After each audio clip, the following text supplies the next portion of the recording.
சிற்றின்ப ஆசைகளை வென்றவரான புனித அந்தோனியாரே. இயேசு கிறிஸ்துவுக்குள் பிரியமானவர்களே, இது மிகவும் கூச்சப்படக்கூடிய விதத்தில் இந்த தலைப்பானது உண்மையிலேயே அநேக நபர்கள் வெளிப்படையாக பேசுவதற்கு தயங்குவார்கள்.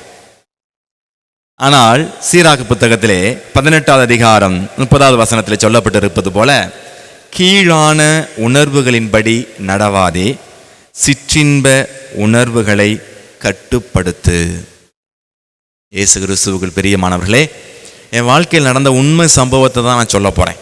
பதுவை அந்தோனியாரிடம் பக்தி கொண்டு சிற்றின்ப ஆசைகளை வென்றெடுத்த ஒரு ஆன்மீக வீரனாக, ஒரு கராத்தே மாஸ்டரா உங்க முன்னாடி நான் நிற்கிறேன்.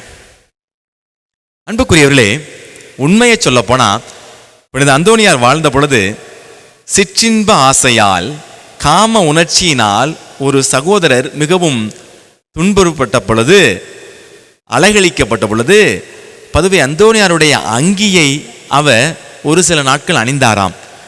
உடனே அவருடைய சிற்றின்ப ஆசை அவரை விட்டு அகன்றதாக சொன்னார்கள். இது யோசிக்க போனால் ரொம்ப ஓவராக தான் தெரியும்.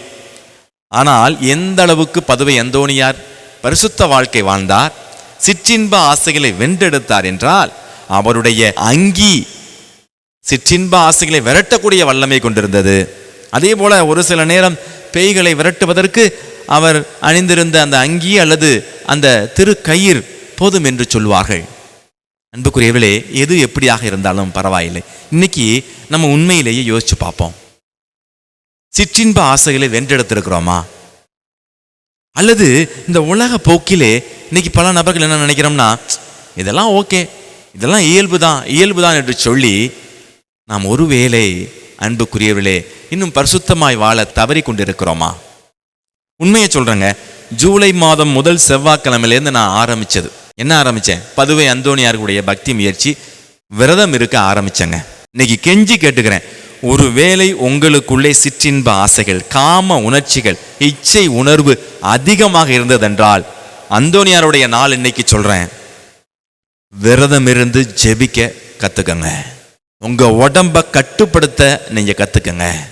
இந்த உடம்ப நீங்க கட்டுப்படுத்தும் பொழுது, இந்த உடம்புக்கு ஒரு சில நேரம் நீங்க பட்டினி போடும் பொழுதுதான் இந்த உடம்புலேருந்து வர்ற உணர்ச்சியையும் நீங்க கட்டுப்படுத்த முடியும்.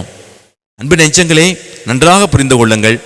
நீங்கள் உங்களது உடலை, கடந்த ஞாயிற்றுக்கிழமை நம்ம லாத்ரன் பேராலய அர்ச்சிப்பு விழாவை கொண்டாடணும். உங்கள் உடல் தூய ஆவியார் தங்கும் ஆலயம் என்று தெரியாதா என்று பவுலடியார் சொன்னாரு. பவுலடியார் சொன்ன வார்த்தையை மறந்துடக்கூடாது. ஒருவர் ஆண்டவருடைய ஆலயத்தை அழித்து விட்டால் ஆண்டவர் அவரை அழித்திடுவாரான்னு தெரியல, ஆனா பவுலடியார் சொல்றார் அழித்திடுவார்னு சொல்றார். அப்ப நம்ம எவ்வளவு கவனமா இருக்கணும். இன்னைக்கு சொல்றேன் அன்பு நெஞ்சங்களே, நீங்கள் தவம் இருந்து, பட்டினி இருந்து, சாப்பாட்டில் மட்டும் பட்டினி இருக்கக்கூடாது. ஒருவேளை உங்களுடைய மொபைல் அலைபேசியில் தவறான படங்களை பார்ப்பது உங்களுக்கு பலவீனமாக இருந்தால் அதிலிருந்து பட்டினி கிடக்க வேண்டும். மிக முக்கியமானது. ஒரு நாள் ஃபுல்லா பட்டினி இருங்க, யூடியூப் பார்க்காம இருங்க, மொபைல் நோண்டாம இருங்க, பேசுறதுக்கு மட்டும் பயன்படுத்துங்க. அதுதான் சிறந்த விரதம். அன்பு மஞ்சங்களே, நல்லா யோசித்து பாருங்கள். இந்த பட்டினி, சாப்பாட்டிலிருந்து பட்டினி கிடப்பது உங்களை அந்த ஆன்மீக பட்டினிக்கு அழைத்து செல்ல வேண்டும். இந்த ஐம்புலன்களையும் அடக்கிறதுக்கு நம்ம கத்துக்கணும். பவுலடியார் ரோமையருக்கு எழுதிய திருமுகத்தில் 6வது அதிகாரம் 12வது வசனத்தில் சொல்கிறார், உடலின் இச்சைகளுக்கு உங்களை கீழ்ப்படிய செய்யும் பாவம் சாவுக்குரிய உங்கள் உடலின் மீது ஆட்சி செலுத்த விடாதீர்கள்.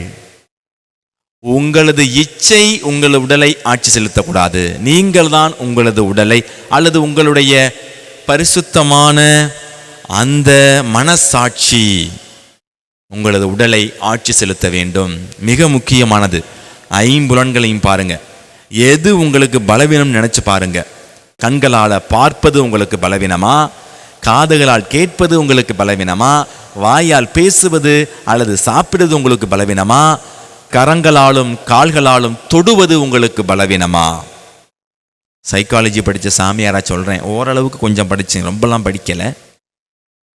ஆண்களுக்கு பார்த்தல் பலவீனம், பெண்களுக்கு தொடுதல் பலவீனம்.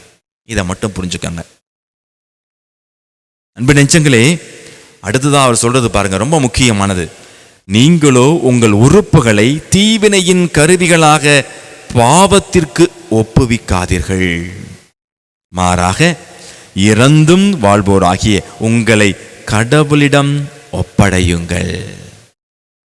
கடவுளுக்கு ஏற்புடையதை செய்வதற்குரிய கருவிகளாய் உங்கள் உறுப்புகளை அவரிடமே ஒப்படையுங்கள்.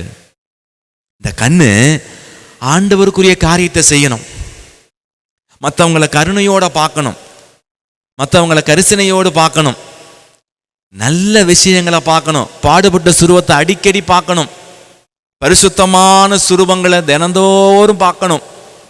நல்லா கவனிச்சுக்கோங்க, எதை அடிக்கடி பார்க்குறோமோ அதுவாக உருவாகிறோம்.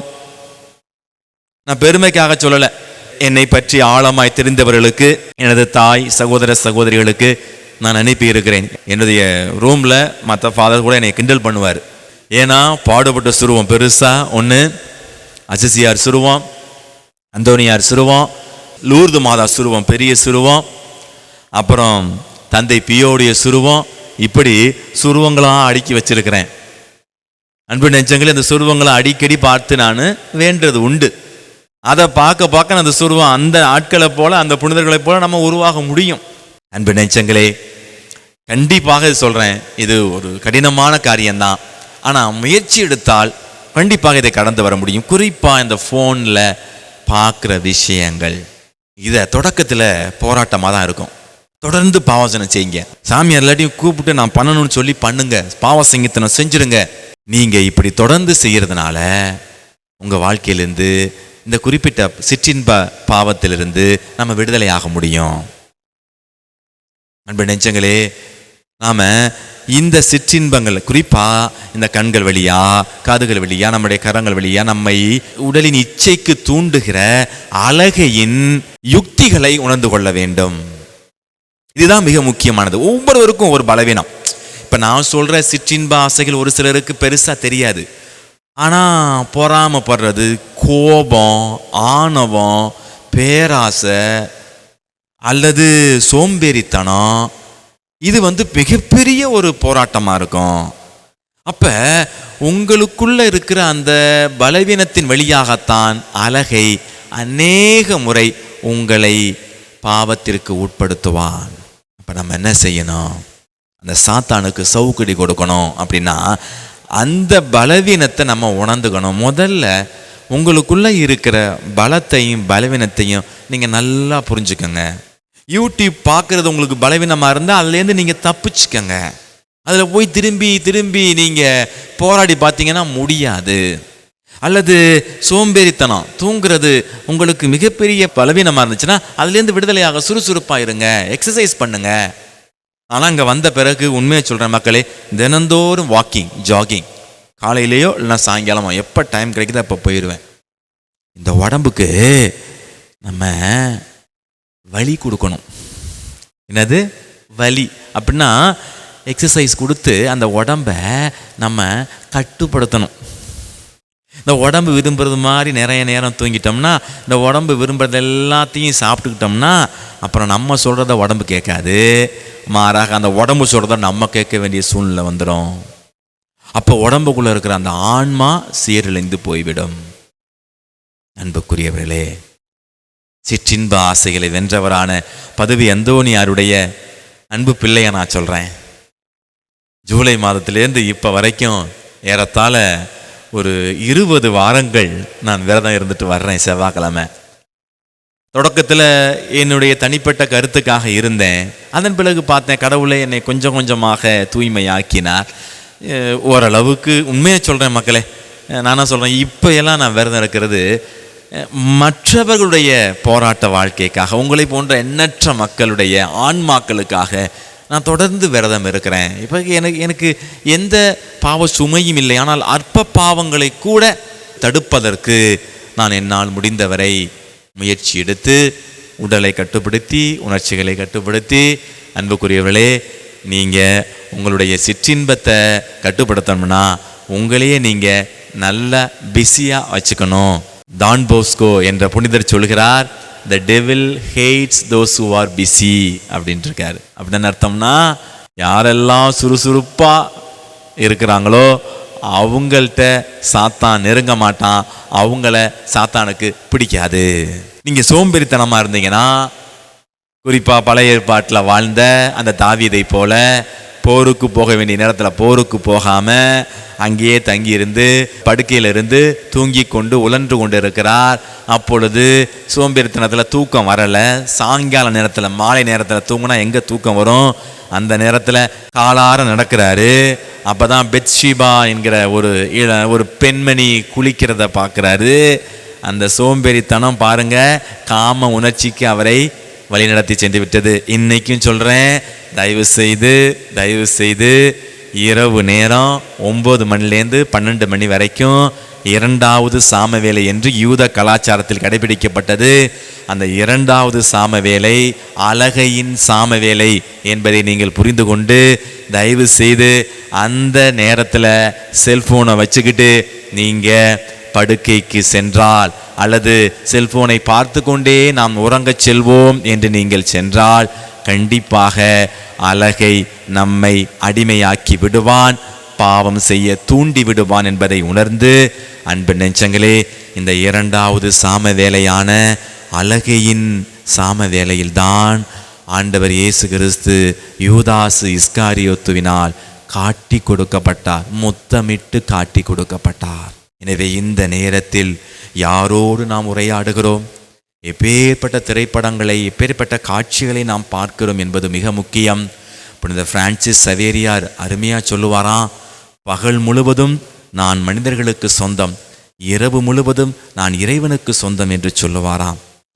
இந்த இரவு நேரம் இறைவனுக்கு சொந்தமானவர்கள் நாம், அலைபேசிக்கு சொந்தமானவர்கள் அல்ல, அழகைக்கு சொந்தமானவர்கள் அல்ல. எனவே அன்பு நெஞ்சங்களே, இந்த 2வது சாம வேளையில் நாம் நம்மையே கட்டுப்படுத்தி அலைபேசியை பயன்படுத்தாமல் ஆண்டவரிடம் வேண்டி நாம் உறங்கச் சென்றால் 4ஆம் சாம வேளையான அதிகாலை 3 மணி முதல் 6 மணி வரை ஆண்டவரின் சாம வேளை, ஜெபத்தின் சாம வேளையில் எழுந்து ஜெபிப்போம், சிற்றின்ப ஆசையை வென்றெடுப்போம். பதுவை அந்தோனியாரை போல நாமும் பரிசுத்தமாய் வாழ்வோம். இயேசுவுக்கே புகழ், இயேசுவுக்கே நன்றி. மரியே வாழ்க.